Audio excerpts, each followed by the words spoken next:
নমস্কার বন্ধুরা, সন্ধ্যার রান্নাঘরে আপনাদের স্বাগত।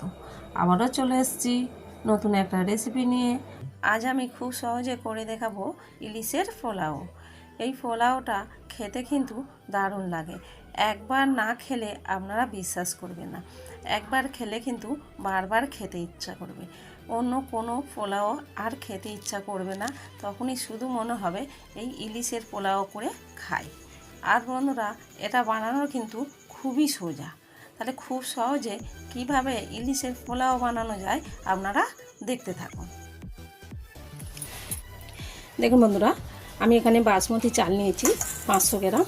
এই চালটা আমি জল দিয়ে ভিজিয়ে দেবো। দেখুন এখানে আমি জল দিয়ে দিচ্ছি। এবার আমি জল দিয়ে ভিজিয়ে দিচ্ছি আধ ঘন্টা। আপনাদের হাতে যদি সময় থাকে আপনারা 1 ঘন্টাও ভিজিয়ে রাখতে পারেন। এবারে চাপা দিয়ে সাইড করে রেখে দিচ্ছি। দেখুন বন্ধুরা, এখানে আমি 1 কিলো মাছ নিয়েছি। মাছটা ভালো করে কেটে নিয়েছি, কেটে ধুয়ে নিয়েছি।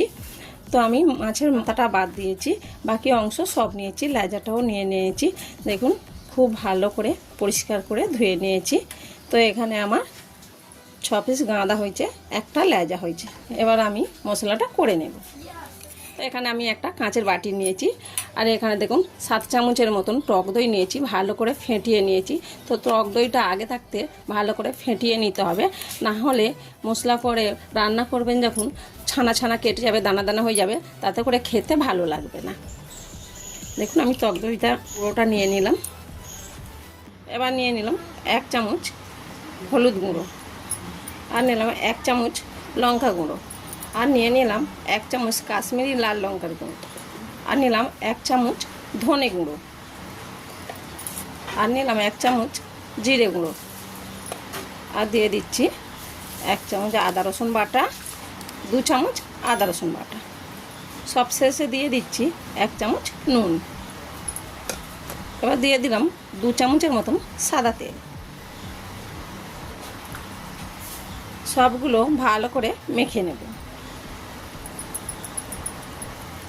সব মশলাগুলো ভালো করে মেখে নিতে হবে দইয়ের সাথে।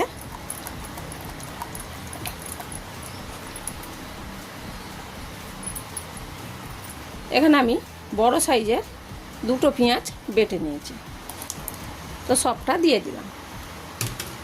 আবার এই সবগুলো ভালো করে মাখিয়ে নেব।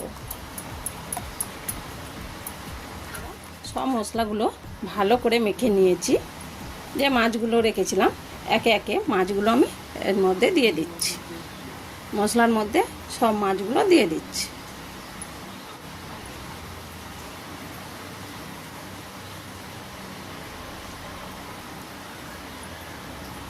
এবার এই মাছগুলো চাপা দিয়ে আমি 15 মিনিট রেখে দেব।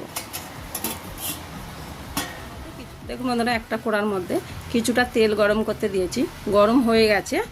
এবার কেটে রাখা পেঁয়াজটা ছেড়ে দিচ্ছি।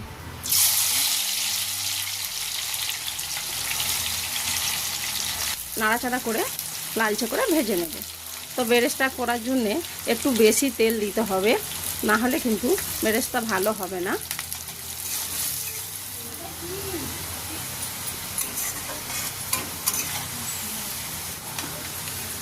দেখুন বন্ধুরা, বেরেস্তা হয়ে গেছে, তুলে নিচ্ছি।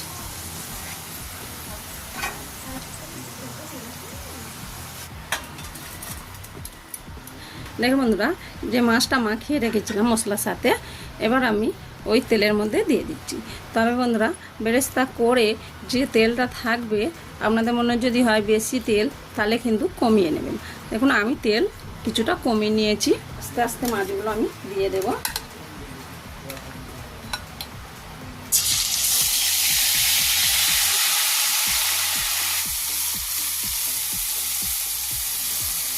এবার আমি এই মশলাটা ছেনে পুরোটা দিয়ে দেবো।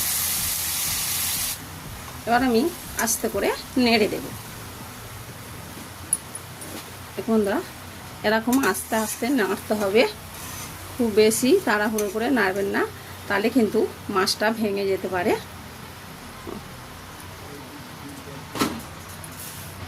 এইভাবে চাপা দিয়ে 5 মিনিট ফুটিয়ে নেব। তো দেখুন বন্ধুরা, 5 মিনিট মাছটা আমি ফুটিয়ে নিয়েছি। এবার আমি চাপাটা খুলছি। ভালো করে ফুটে গেছে। এবার আমি আস্তে আস্তে হালকা হাতে মাছটা উল্টে দেব। এইভাবে কিন্তু মাছটা হালকা হাতে উল্টে দিতে হবে। তাতে করে যদি না হয় তাহলে আপনারা কিন্তু একটা চামচ নেবেন, চামচের সাহায্যে মাছটা কিন্তু উল্টে দিতে পারেন। এইভাবে দেখুন, এইভাবে মাছটা খুব ভালো করে উল্টে দিতে হবে। তাহলে এক পিঠ হয়ে গেছে, আরও এক পিঠ ভালোভাবে হয়ে যাবে।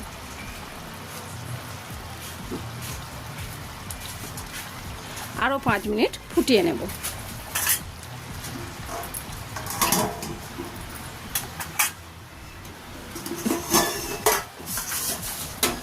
দেখুন, মোট 10 মিনিট আমি মাছটা রান্না করে নিয়েছি, খুব ভালোভাবে সিদ্ধ হয়ে গেছে। এবার আমি মাছগুলো তুলে নেব। মাছগুলো এইভাবে তুলে নেব।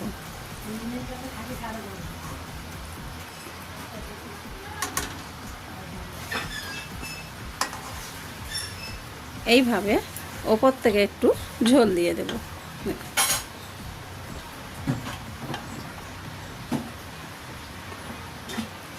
তাতে করে যখন ওপরে মাছটা দেব খেতে ভালো লাগবে। দেখুন বন্ধুরা, যেই বাসমতি চালটা ভিজিয়ে রেখেছিলাম আধ ঘন্টা হয়ে গেছে। এবার আমি ভালো করে পরিষ্কার করে ধুয়ে নিয়ে এসেছি। এবার আমি গ্রেভির মধ্যে দিয়ে দিচ্ছি।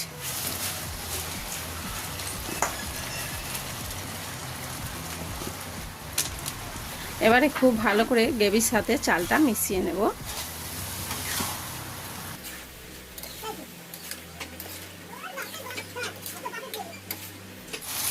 দেখুন বন্ধুরা, গ্রেভিটা শুকনো হয়ে গেছে। আর দেখুন নিচে একটুও জল নেই, তাতে করে জানবেন সব গ্রেভিটা শুকনো হয়ে গেছে। এবারে আমি ওর মধ্যে দিয়ে দিচ্ছি জল। যেহেতু 500 চাল দিয়েছি, তো 500 গ্রামের মতন জল দিতে হবে।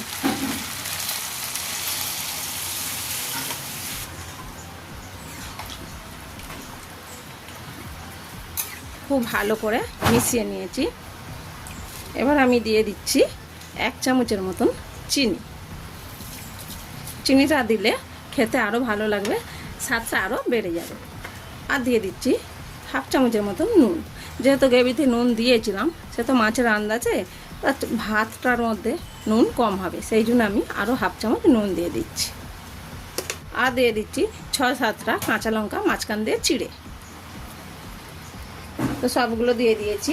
যে বেরেস্তাটা রেখেছিলাম ওপর থেকে একটু দিয়ে দিচ্ছি। এই বেরেস্তা দেওয়ার ফলে স্বাদটা আরও বেড়ে যাবে। এবার আমি চাপা দিয়ে 10 মিনিট ফুটিয়ে নেব। দেখুন বন্ধুরা, 10 মিনিট হয়ে গেছে, চাপাটা খুলছি। একটু নেড়ে দিচ্ছি। এইভাবে নাড়াচাড়া করে মিশিয়ে নিতে হবে। দেখুন কত সুন্দর হয়েছে। দেখুন ভাতটাও একটু শক্ত আছে, আরও কিছুক্ষণ হবে। এইভাবে নাড়াচাড়া করে নিলাম। আবারও 5 মিনিট মতন চাপা দিচ্ছি। দেখুন বন্ধুরা, আরও 5 মিনিট হয়ে গেছে, চাপাটা খুলছি। আবারও একবার ওপর নিচ করে নেড়ে দিচ্ছি।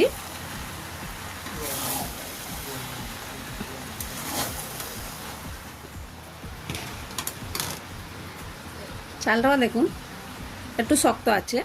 এবার আমি যে মাছটা রেখেছিলাম এই মাছটা আমি ওপর থেকে দিয়ে দিচ্ছি। তো এইভাবে মাছটা দিয়ে দিতে হবে।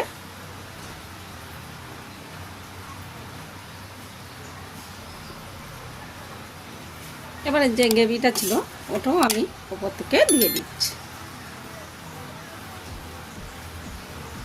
এবারে আমি চাপা দিয়ে রেখে দিচ্ছি 2 থেকে 3 মিনিট।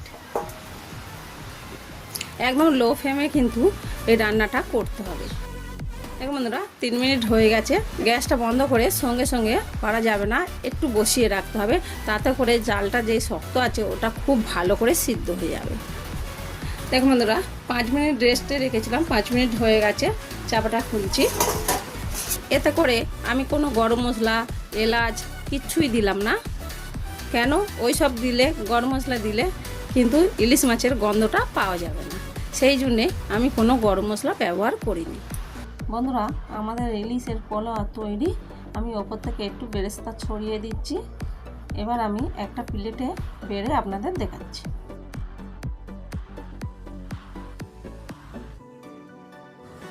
দেখুন বন্ধুরা, ইলিশ মাছের পোলাও তৈরি। এই পোলাওটা খেতে কিন্তু খুব সুন্দর হয়েছে। আর দেখুন বন্ধুরা, মাছটা কত সুন্দর সিদ্ধ হয়েছে দেখুন। আর আমি যেভাবে বানিয়েছি এইভাবে বানিয়ে একবার বাড়িতে খেয়ে দেখবেন। আর আমার ভিডিও ভালো লাগলে কমেন্টে জানাবেন।